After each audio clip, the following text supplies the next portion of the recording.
জার্মানিতে পৌঁছে এবার অনন্ত অপেক্ষা, হিটলারের দেখা পাচ্ছেন না। হিটলারের পররাষ্ট্রমন্ত্রী রিবেনট্রপ একবার দেখা করলেন।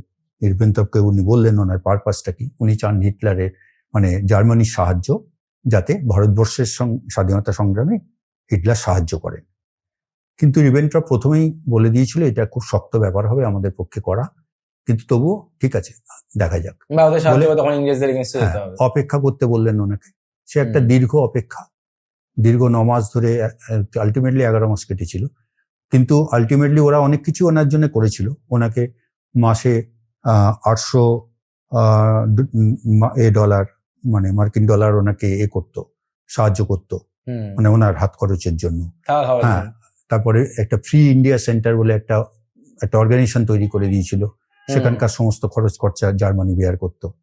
এই সবগুলো আবার এখানে ভারতবর্ষের লোকেদের কাছে খবর পৌঁছেছিল, কমিউনিস্টদের কাছে বিশেষ করে। তারাই কিন্তু ওই রটিয়ে দিয়েছিল যে ওই মানে হিটলারের পয়সায় খাচ্ছে লোকটাই হিটলারের পয়সায় থাকছে, তাকে ভারতবর্ষে আমরা ঢুকতে দেবো না। বুঝতে পেরেছ?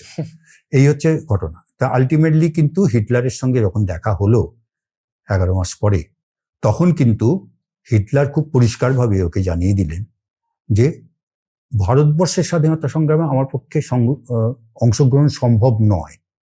তার দুটো কারণ। তো মূলত হিটলার যেটা বললেন যে দুটো কারণে আমি এই মুহূর্তে ভারতের স্বাধীনতা সংগ্রামে সাহায্য করতে পারবো না। তার কারণ হচ্ছে যে ডিস্টেন্স, জার্মানি থেকে ভারতবর্ষের ডিস্টেন্স অনেক। আচ্ছা, সেই দূরত্বটা আমরা কিভাবে মেক আপ করবো, মানে কোন পথে আমরা ভারতবর্ষে ঢুকতে গেলে আমাকে আফগানিস্তানে হয়ে ঢুকতে হবে। তার আগে কিন্তু আমার সহজ পথ হচ্ছে রাশিয়া হয়ে আফগানিস্তান হয়ে ভারতবর্ষে ঢোকা। রাশিয়া আমায় ঢুকতে দেবে না, কারণ আমি তো রাশিয়া বিরোধী। তাহলে আফগানিস্তান আমায় ঢুকতে হবে তুমি যে পথে এসছে সেই পথে, সেটাও তো রাশিয়া। পসিবিলিটি খুব, আমি যাবো কি বলতে গেলে।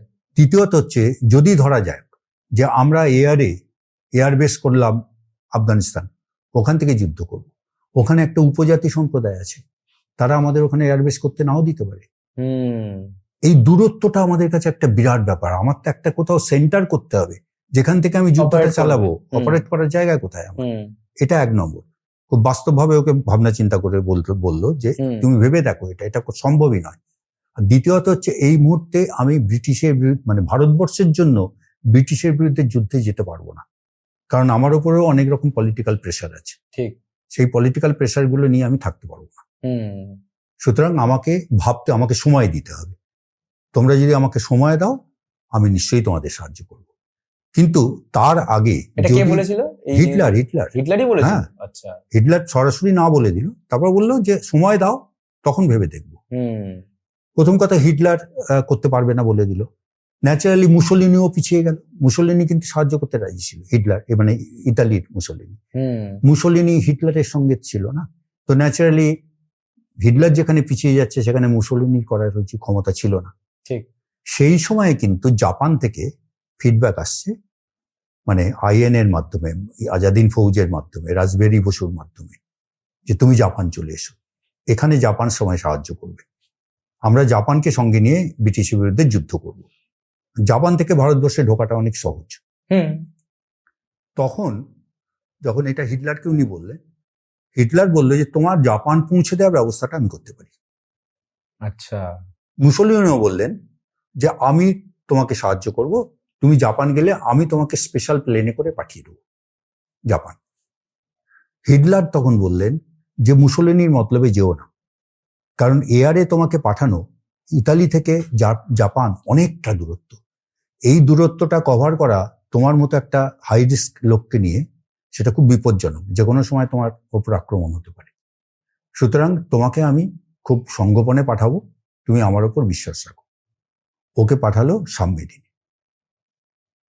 সাবমেরিনে পাঠালো। এই সাবমেরিন যাত্রাটা সব মিলিয়ে 89 দিনের, 89 ডেজ, 3 মাস অলমোস্ট। হ্যাঁ, এই জলযানটা এটা একটা খুব ছোট্ট একটা সাবমেরিন।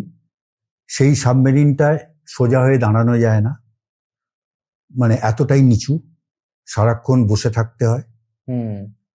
দ্বিতীয়ত হচ্ছে যে অত্যন্ত ওল্ড মডেলের একটা সাবমেরিন, যার মধ্যে সারাক্ষণ ডিজেলের গন্ধ গা বমি করে।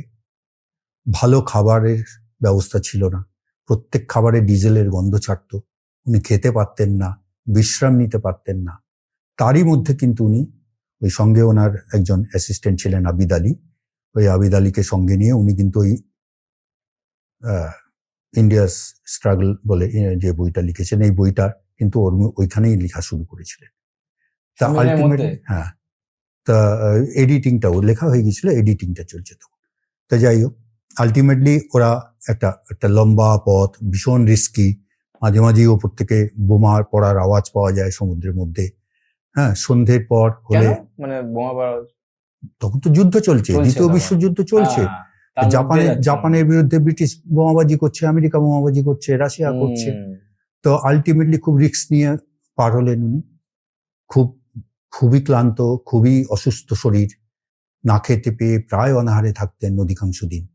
শেষ পর্যন্ত ওরা পৌঁছলেন জাপান থেকে কিন্তু ওনাকে একটা অত্যন্ত ভালো সাবমেরিন দেওয়া হলো। একটা মাদাগাস্কার পৌঁছলেন, মাদাগাস্কার থেকে জাপান ওদের টেক ওভার করলো, মানে একেবারে টোকিওতে নিয়ে যাবে বলে আর কি। তো আলটিমেটলি জাপান খুব ভালো সাবমেরিন দিয়েছিল, সেখানে রাজকীয় সব ব্যবস্থা।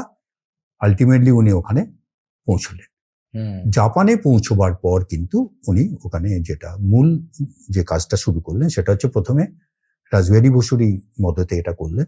আইএনএ বা আজাদিন ফৌজটা তখন মাদাগাস্কার থেকে আজাদিন ফৌজ কিন্তু আচ্ছা একটা জিনিস মনে হয়, বলো মাদাগাস্কার থেকে যে উনি যে বলেন না যে মাদাগাস্কার থেকে জাপান গেলেন, হ্যাঁ, ওটা কি রাসবিহারী বসু টেক ওভার করে নিয়েছিল? না, রাসবিহারী বসু তো ওখানে স্বাধীনতা সংগ্রামী ছিলেন, ভারতীয় স্বাধীনতা সংগ্রামী।